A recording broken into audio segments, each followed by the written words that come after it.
Got a 2005 Dodge Durango here.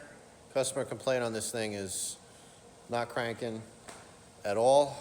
He believes there to be an anti-theft issue, and background on this thing is a shop installed a engine and a transfer case in this, and ever since then they have not been able to start this truck. So I'm just going to kind of go through how I'm going to do this here. First thing I'm going to do is I got a charger on it because the battery's cooked, and I'm just going to come here and I'm going to confirm the customer's complaint. I got the key in the ignition. I'm going to crank it, key on. I can hear relays buzzing under the hood. I'm hearing relays in here buzzing. Buzzing stopped. Could have been the fuel pump relay. Who knows? I'm going to give it a crank. Got lights on the dash. I can see the anti-theft light flashing, check engine light. All right, so I'm going to do a system scan with this thing, and we're going to see what we come up with.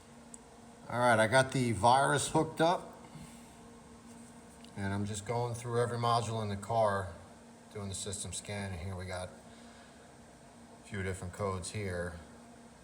Electronic throttle control system, unable to open. Transmission control system. ASD relay always on.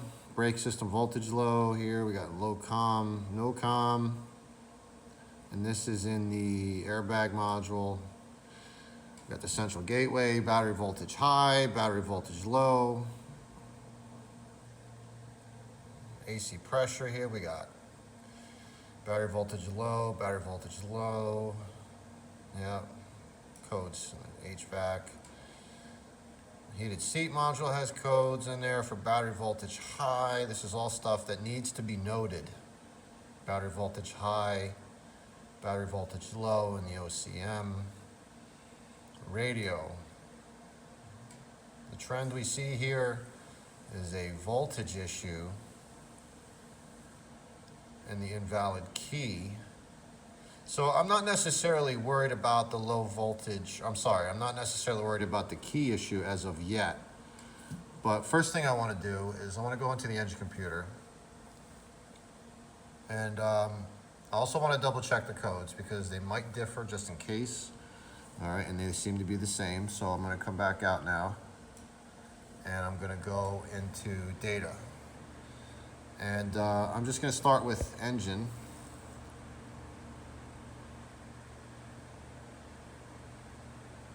Pretty much what I'm doing is I'm just going to snoop. I'm going to look to see if anything seems to be out of sorts. What I really want to see is like voltage sense. Here you go. Voltage sense on right here is 9.6. And my charger's on this thing, so I know for a fact it should be a bit higher than that. Let me go into a different set of data. Let's try accessories. We're going to come back out now. Let's go into accessories. All right. I think this is where we're going to find some. Here you go, right here. You got 9.69. Okay, ASD. Should be something here for the ASD. There you go. ASD relay sense is low. And again, we're seeing low battery voltage. Now I'm going to turn the headlights on. I'm going to turn them on and see what happens. Let me move this a little closer here. 8.9 volts. I'm going to turn the lights off. And it jumps back up to 9 something. Okay, so, and I'm going to try cranking it. Okay, starter, let go. We got no response to the key being turned on the dash. And what do we got here when we lost communication? So I think what I'm going to do now is I'm going to gain access to the engine computer. And what I'd like to do is just check powers and grounds and see if maybe there really is a voltage drop at its power feed. And that's where I'm going to head now. Okay, so I removed the battery tray to expose the engine computer. Then I went and got myself a wiring diagram. Started with the two power feeds at the top. I'm just starting at the top and I'm working my way down. We have a pink and a gray and a pink and a dark green that are fed by these two fuses right here. I think we're looking at fuses 18 and fuse 34. All right, I checked them both in the same exact way I'm going to show you right now. I got my meter hooked up to the pink and gray right now. All right, we're showing good battery voltage on that one. I got my charger hooked up, but I'm gonna load that right now. Okay, I got my little higher current test light hooked up, and I'm just gonna plug it into the back of the meter. We're gonna load it. All right, pretty good. So both power feeds are the exact same way. I'm gonna move on now. All right, so I went down the line and checked all the power feeds. Everything checked out A-OK. So the next thing I'm gonna do now is check the grounds to the engine computer. And they are same connector, pins 9 and 18. I already hooked up the meter. This time I'm using the snappy graphing meter. Right now I'm on that ground. Everything's plugged in. And I'm gonna have the graphing meter on. It's on a 10-second screen. Now I'm gonna reach in and give the truck a crank. And I'm gonna bring this inside. See if I can get it on my lap and focus you on the meter. All right, give me a second here. Oop. Pardon. Focus. All right, we're gonna give it a crank.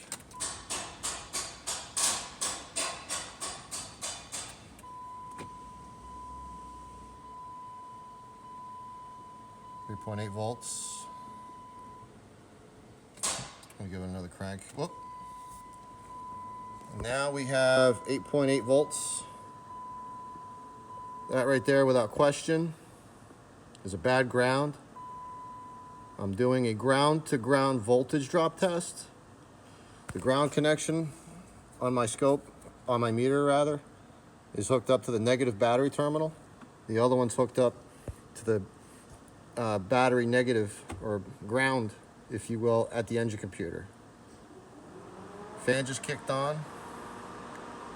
Cooling fan is on the truck right now. That's like a default strategy on these things. If they lose communication, they'll do that to keep themselves from overheating if they're running or something. I don't know. But it's just something they do, and I know that's what's going on. All right, so pretty much, yeah, it's pretty uncut and dry. 8.8 volts on the ground is definitely no good. Now, we gotta go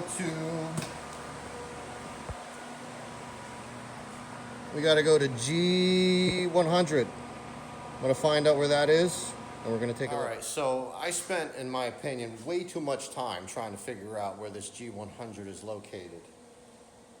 I believe it to be on the right side of the engine. I think I've seen it there before a few times on these trucks, but regardless, after the engine was replaced, the harness was not put back the way it was supposed to go. So instead of sitting here and going insane, just to prove the fix, I put a jumper wire, I stripped the jackets back on the wires, which I plan on fixing, and then I jumped it to ground. So now, I'm just gonna hop in the truck and see if it starts.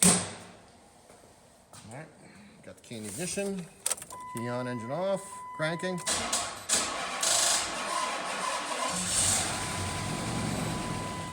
Bada bing.